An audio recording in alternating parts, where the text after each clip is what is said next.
Hey gang, Roland here. As you can see in this game, we've got SirHamer playing the Tier 9 Russian cruiser Riga.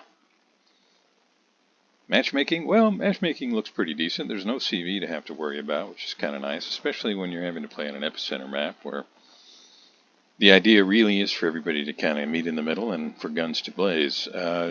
This was, I think, a little bit better idea prior to the CV rework, since the CV rework I'm a little less fond of Epicenter. Not that I was ever really fond of it to begin with, but I understood the reasoning behind it because, if we go all the way back to the beginning, the game was a lot less campy and kind of has moved more and more toward campy since that time.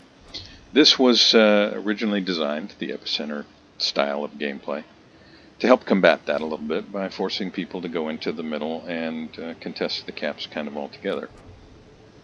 It's debatable how effective that is, I guess is all I'm saying, in the current game meta. Now, getting back to where I started, no CVs to contend with. That's a good thing. In terms of threats, well, there are some battleships capable of, if not one-shotting, at least doing some incredible damage should our hero show broadside in the Riga. It remains to be seen how effective SirHamer will be here, but I think it's a pretty sure bet, because I've seen him play before, that he will be very effective. The Russian cruiser line in general is, in my opinion, very, very good. The guns, the arcs are fantastic. The speed of the shells is fantastic. So they're very accurate guns. They hit very hard. The AP is terrific. So if you catch anything broadside, you can do devastating amount of damage. The HE also very strong. Start a lot of fires, primarily because the guns are so accurate even at range. And you can see the range is quite good. We're just outside of the outside edge of the cap circle, and already we can cover roughly 90% of the entire epicenter area with guns. It's not too shabby. In addition to that, those bonuses, this ship has the capability of healing. It's got defensive fire AA. Debatable how much help that's going to be even when there is a CV. Of course, in this game it won't make any difference at all. And, perhaps most importantly, 12-kilometer radar. Now, in terms of destroyers, we've got the Z-46 and an Akazuki on the bad guys' team, neither of which has been detected at this point. But it's just a question of time. And it looks to me like our hero is pushing into a position where he can really make use of that 12-kilometer radar. Now you'll notice a kind of, we'll call it violet circle on the minimap around his ship. That's the radar range. And the red dashes circle around his ship on the minimap, that's secondary range. So Z-46 is, if he stays detected, he's almost in secondary range there. Now our hero is being targeted by 4 ships, but he manages to go dark, and I imagine he won't be firing for a few seconds here as he looks for some cover. Because he is right down the middle of everything right here, and he was taking fire from a lot of enemy ships. He's got to be really careful, because if he gets too close to that Z-46, the Z-46 has some pretty long-range hydro. And if Charles Martel pushes up by reversing toward him, a little bit of damage there, but not a lot. Now there are 2 ships.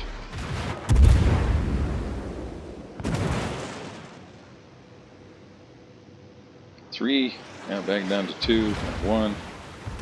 North Carolina is the big threat.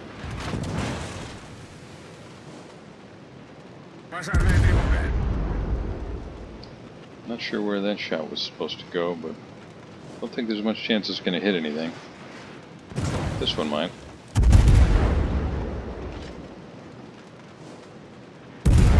And AP would be really devastating against that Seattle, but looks like SirHamer is deciding to stick with the HE for now. Manages to avoid getting blamped by torpedoes. Now that Martel is just sitting there broadside. Well, not exactly broadside, but I think AP could be pretty effective, but oh well. Alright, so SirHamer he's fallen back quite a bit. He's taken fire from a lot of different ships.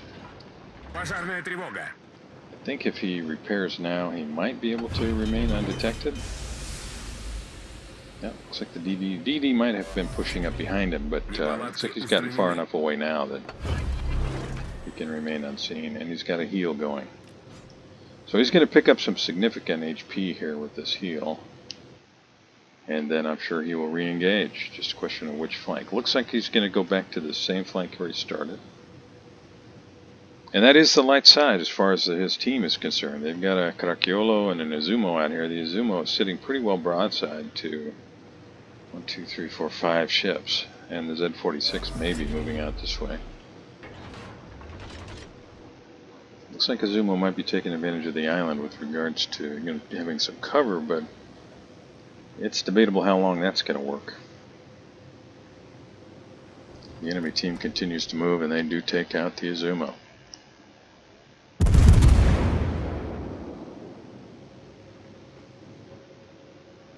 Some AP out at long range. Just a little chip damage. Gotta look for broadsides with that AP. There's one. Ooh, I'd go after the Seattle myself, but you might be able to do some damage here as well. French cruisers are difficult to Citadel. Not impossible, but difficult. And he did turn out. But still, there's the Citadel. Nice damage. Good shot.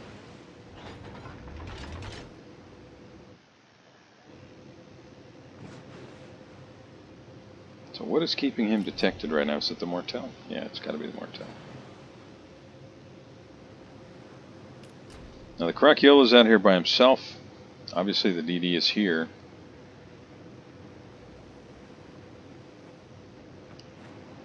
And SirHamer looks like he wants to focus on the cruisers, which may be a good idea. That Caracciolo, he's definitely going to get sunk. There's no way he survives this. Seattle slowed down and avoided taking any damage at all. Caracciolo's got maybe 30 seconds or so before he is sunk. He's just burning out of control at this point. Seattle's angled reasonably well. It's going to be tough to do a lot of damage with the AP. SirHamer does switch to AG. Caracciolo and Colorado both go down. That's, if you're keeping score, that's 5 friendly ships that have been sunk and only 2 of the bad guys. This Caracciolo still has a lot of hit points. And he's close enough now where he's able to keep SirHamer spotted. This is going to be a real challenge. I'd probably be pinging the North Carolina asking him to get guns on this guy behind me, but some people find that very irritating.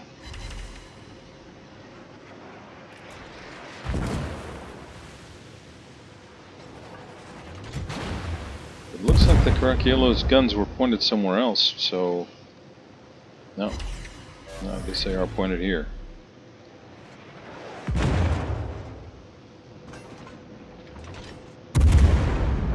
Well, we're just shy of 9 minutes in, 33,000 damage, 1 Citadel, and I think at this point SirHamer's probably just trying to get fires started. He's got to be really careful here, because if he turns far enough to get his front guns in the action, he's showing basically a flat broadside to North Carolina, Albemarle, Seattle, maybe Martel if he's close enough to be able to be in range. There's a fire. And I imagine that's what SirHamer's hoping for. And the Caracciolo has repaired it immediately, and he is swinging his guns north, so yeah, maybe you could risk using the front guns here. No, he's got the guns back this way if he ever had them anywhere else. Kitakaze's come over to help. That's some good team play. And I think Kitakaze might have been detected, maybe? Is that why Karakiolo turned like that? Still gonna need a torpedo, and I think I'd go back to HE here for sure. He probably, he looks like he is flooding. So fires on top of that right now could be really, really devastating. Now, he's going to the AP. You see the Karakiolo's engines are not right. A lot of smoke coming out of there. Yeah. Yeah, I think HE's the better bet here, but he is going to be able to do some damage. Karakiolo he's angling away, and SirHamer does switch to the HE. But not before Karakiolo goes dark. This might hit him anyway. Nice blind fire. And down he goes. So that's kill number 1. You can see that we're just shy of 11 minutes in at this point, and here we are in a cruiser, having tanked almost 1.2 million potential damage. Albemarle is going to show broadside. I'd be switching Gep to AP for sure, and I think SirHamer's probably going to be able to blap this guy. Well, he's turning out.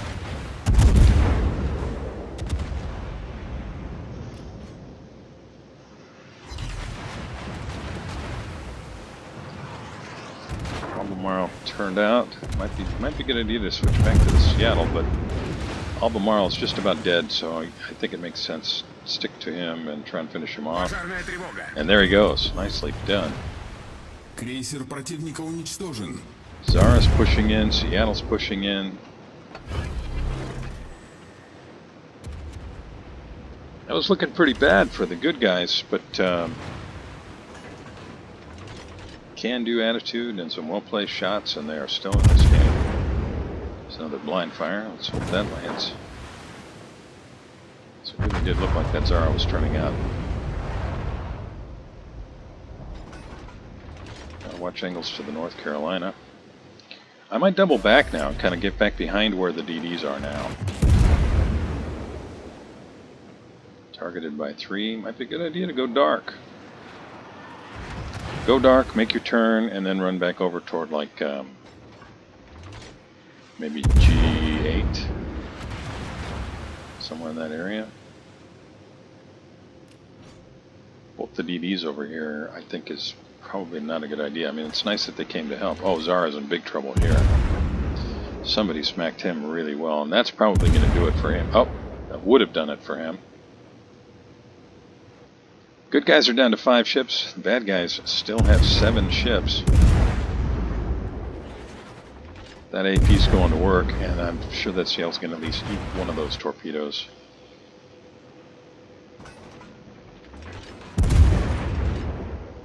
Seattle's angled pretty well here. HE's probably the way to go. Or switch to the Z46. Still, yeah, HE's probably your best bet. Got to watch the Lepanto. He's crossing, and you're showing him broadside, so that's a definite threat. Radar goes up. Lepanto did put some shells out. Still got 7 seconds. You get out just around the same time as the guns load, so this might be it. Let's hope all those shells land. If they do, that's probably it for that destroyer, and it is. Nicely done. And now I think he's going to be able to finish off the Seattle with the HE. Angling up against that AP, very smart. And down goes Seattle. Now that's 4 kills for our hero. And the good guys have clawed their way back into this and actually have a points lead now.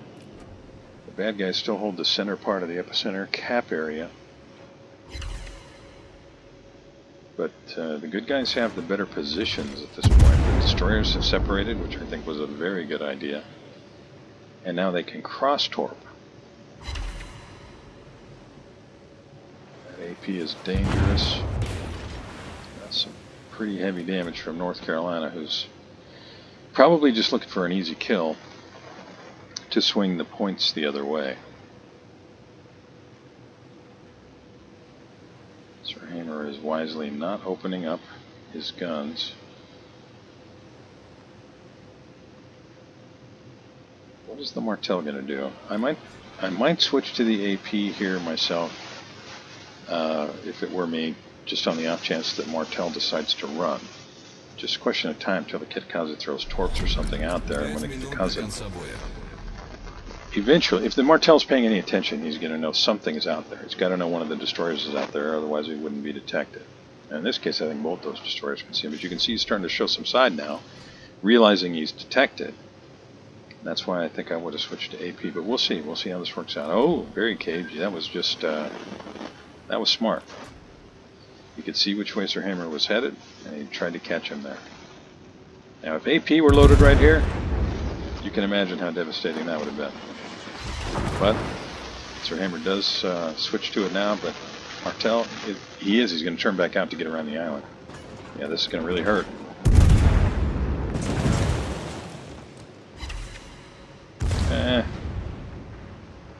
Really hope for better, and there may be more torps coming, so this is a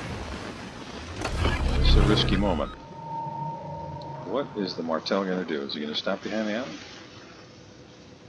Looks like he is.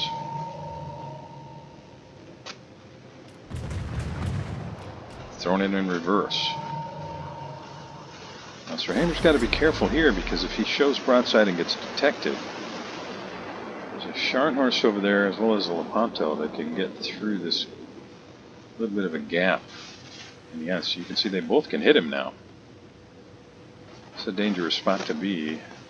Have to really, really hope the Scharnhorst and Lepanto have their guns aimed to the other side. Martel pokes his head out there and gets blapped. And that, ladies and gentlemen, is a Kraken for SirHamer. Really well done. And kudos to you for sticking with the AP there. That was really nice. Now SirHamer's able to go dark. Now the good guys are down to 3 ships, bad guys still have 4. But this is actually looking like it, I mean, it's still anybody's game, but the good guys might end up with this, despite being down a ship. SirHamer's pushing into the Lepanto. But Lepanto has nasty guns. Well, that didn't demonstrate that very well, did it? Secondaries are going to work. I think I'd probably throw it in reverse here, just to prevent showing too much angle to the Scharnhorst, but if SirHamer doesn't finish this Lepanto, those torpedoes certainly will. And that's it. That's kill number 6. But he does get taken out by the Lepanto in trade. That's, for those keeping score at home, that's 6 kills. 5 fires, 2 citadels. 143 shells untired, shot down an aircraft, a couple of secondary hits. The Kraken Plus, I guess. North Carolina, friendly North Carolina, he's dead here. I don't see any way he survives this. And that's going to leave just the Kitakaze. And he's at a real disadvantage here. He doesn't have much in the way of hit points. The enemy destroyer has at least as much in terms of hit points. But the bigger thing is that the enemy destroyer has 2 friends. And if any of them have radio location, they'll have some general idea of where the Kitakaze is at, so they'll have their guns pointed in this direction. And that means as soon as Kitakaze gets detected, he could be taken out of the game in one ball. So this looks really grim for the good guys. But however this ends up, SirHamer, great game.